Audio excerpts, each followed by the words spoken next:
Welcome to the Content 10X Podcast, the show where content creators learn how to harness the power of content repurposing.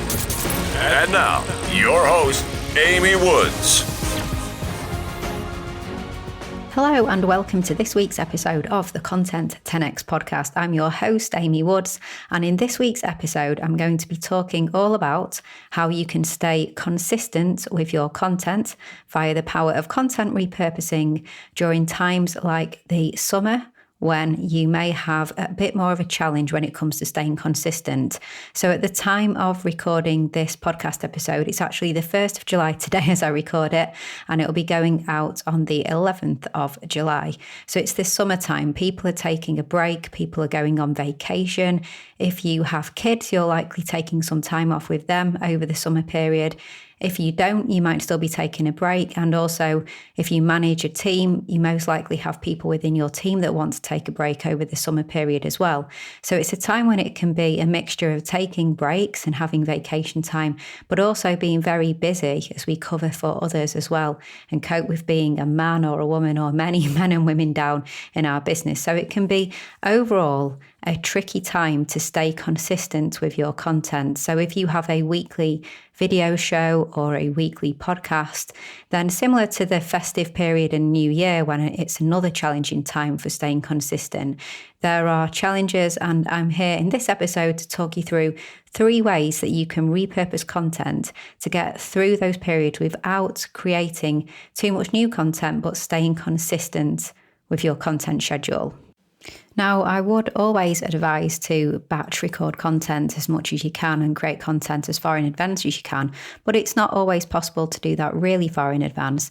And even if you do that, I think this advice is still very useful because it's more about leveraging content that you have in order to even effectively batch record in advance, but whilst saving time and being a lot more productive in the process. So here we go. Let's jump in with number 1. So number 1 is to bring back your best content. So your really popular video podcast episodes, the ones that you know people loved, will bring them back again. Those that really added value, you got great feedback on them. You can look at your data. You can see if it's podcasts, the ones that had the most downloads, if it's videos, the most video views. Also remember to look at your Google Analytics if this content is all on your website as well. But bring back episodes that you think people would get value from. Basically, if people already consumed this the first time, then it really doesn't matter if they get a good reminder and they can consume this content again. If they didn't and they missed it the first time, because not everybody listens to or watches all of your content, then it gives those people a chance to see it because you're bringing it forward again. So in terms of making the choice on what content to bring back again, as I mentioned, it can be based on popularity, but also just maybe on what is going on at the moment as well. So something that is really topical. So if you provided content on a particular topic that was really relevant a while ago, but now something is going on in your industry, something is going on in your niche that really brings that to the forefront again, then it could be a great time to bring that podcast or video, whatever it is, to the front again. So it can be topical, it can be based on popularity. If you have things like a Facebook group or a community and forum and you see lots of buzz around a particular topic at the moment as well, sometimes it can simply be a response to that buzz and a response to all of the attention that that topic is getting to let people know you're there, you're listening, you know what they need help with, and you're going to bring forward this content again so everybody can see and benefit from it. So put some thought into what you're going to put out again. I'd also recommend to not just simply play the podcast episode or play the video as if it's new, but to add some context. So put an intro in there and let people know what you're doing, that you're playing this episode again and the reasons why. And then at the end as well, come in and ask people if they enjoyed it. Remind them that that was a previous episode, but you played it again because of X, Y, Z, and then maybe let them know of other content as well that they could consume on this topic and really make it all about the topic and that you are bringing it forward again. Now, you could do this as a series, so you could let people know that for the month of August, this is what you're going to do, and really let them know in advance why, and let them know what's coming as well. So that could be a great thing to do in terms of having this as a series and getting you through a whole month of content, or whatever the duration is that you think would work best for you. Okay, so repurposing idea number 2 is more of a best of. So building on number 1, but taking a compilation of various content and then putting that all together into episodes. Here, what I mean is not putting the whole one out, but actually choosing, let's say, for example, an episode on a particular topic. So let's say you are putting out an episode on Facebook advertising because you have a podcast on marketing, and you're going to say that over the last year you've interviewed 5 different people on Facebook advertising, and you've pulled out the top tips from those 5 episodes and put them together in this one episode so that people can, gain all of that knowledge without having to go back and listen to the 5 separate episodes, and also with your wisdom and your insight that you pick those aspects out to be the highlights of those episodes. So that's a really good idea. I recently listened to the Model Health Show with Sean Stevenson, a podcast that I really like.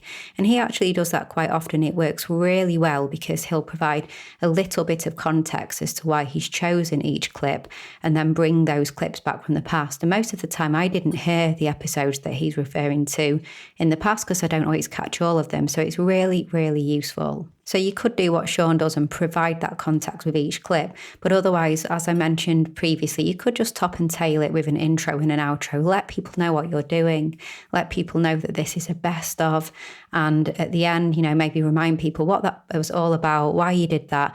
And if you're going to make this into a series, then let them know what's coming up in the next week as well. So this could get you through a whole month. Again, you could do a month of best of type episodes, but make sure that each episode is very specific to a specific topic, to a specific problem that people can get help with if they listen to these various clips or watch these various videos that you have put together to help them. Now, I think this one is really useful if you have a team, because I'm sure that some people are probably listening to this right now and thinking, this sounds great, Amy, but all of this work of putting together the best of episodes, it's almost going to be more work than actually creating the podcast episode from scratch. And it's supposed to be saving me time when I'm busy. But I think it's great if you have a team, because you could have a meeting with your team to decide what these themes would be, and then give them guidance on what clips you would like to be pulled out, what were the highlights for you, and leave your team to create that content over the period that it's going to be a bit tight for you. So it's definitely something that you can get your team involved in and really just create those great podcast episodes. It's also great if you're really quite heavily dependent on having guests on your podcast as opposed to solo shows, or on your video show, you have video interviews. And it's great because you take yourself away from being dependent on guest schedules for a while whilst you're busy too. And you actually just leverage all the expertise of previous guests to create these great podcast or video shows. So that's tip number 2. Okay, so number 3, although maybe we should call this 2B, but it's to repurpose the repurposed episodes now. So if you've based new podcast episodes or video shows, but new content based on previous content, then if you listen to this show and you follow my guidance every week, you should be repurposing your content. So you should have lots of content that you created for the original podcast episode or the original video. So I'm hoping that you probably created some social media images, maybe some video clips or some audiograms and all sorts of additional content that you repurposed the original from. So now remember that for this repurposed podcast, video, whatever the content is that you're putting out as a best of or a compilation, you don't need to then create lots of new additional social media content. And even if there was a written blog post, you don't have to create new written blog posts. You can go back and look at what you created and you can maybe update it a little bit, update the context, but you can repurpose your repurposed episode. So leverage the assets you had from the original piece of content content to make sure that you can use that to repurpose and promote for this current episode. So that's what I said to be, because it's based on doing the first ones in order to do more repurposing for, like I said, promotion, marketing, and just reaching a broader audience as always through the power of repurposing.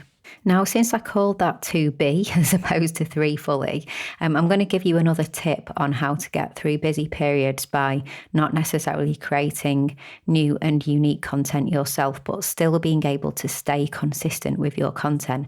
Now, this isn't so much repurposing, but it's just a tip that I wanted to pass on. The idea here is that you could potentially get a stand-in. So somebody in your team, perhaps, who could do the podcast episode or do the video or write the post that week. It's a great thing to do in terms of showcasing who is in your team, showcasing a little bit more about your business. And it's really great for the person involved as well, for the team member to branch out and develop those skills as well and put someone else at the front. So one idea is somebody in your team, but then perhaps there's also somebody else who you are friends with, somebody else in your industry, in your niche, who has a podcast or video or similar kind of content, the kind of person who maybe you might have invited as a guest as well. So someone who is an expert in a similar field or a complementary type of expertise.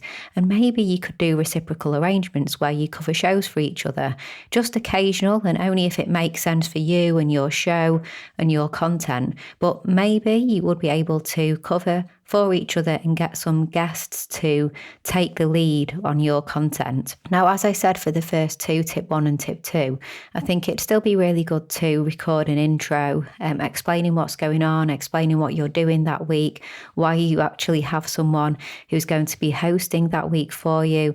And, maybe you brought them forward because of a specific expertise, because of a specific question that you've been asked or something like that. But providing a bit of context obviously will go a long way. So you'd still create a tiny bit of original content, but then you'd hand over to somebody else.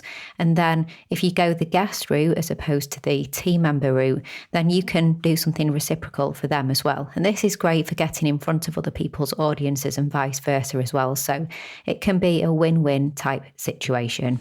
So there you have it. There's my 3 or 3.5 tips on how you can leverage repurposing through busy periods, so the holiday period or busy periods for you, in order to stay consistent with your content. So I hope you found this episode really, really useful. If you want any help with your content repurposing endeavors, then don't ever hesitate to get in touch. At Content 10X, we offer a fully done for you content repurposing service, and we always love to hear from consistent content creators, video, podcast, blog, live streamers who want to take their repurposing to the next level and get some help with that. So if you want to get in touch, then just head over to content10x.com and you'll find lots of details on there. Also, please do follow us on social media at Content10x on Instagram and at Facebook and Twitter. So please do follow us on social. Lots of fun things going on there and lots of tips shared on there as well. Okay, so again, thank you so much for listening, and I'll catch you in the next episode.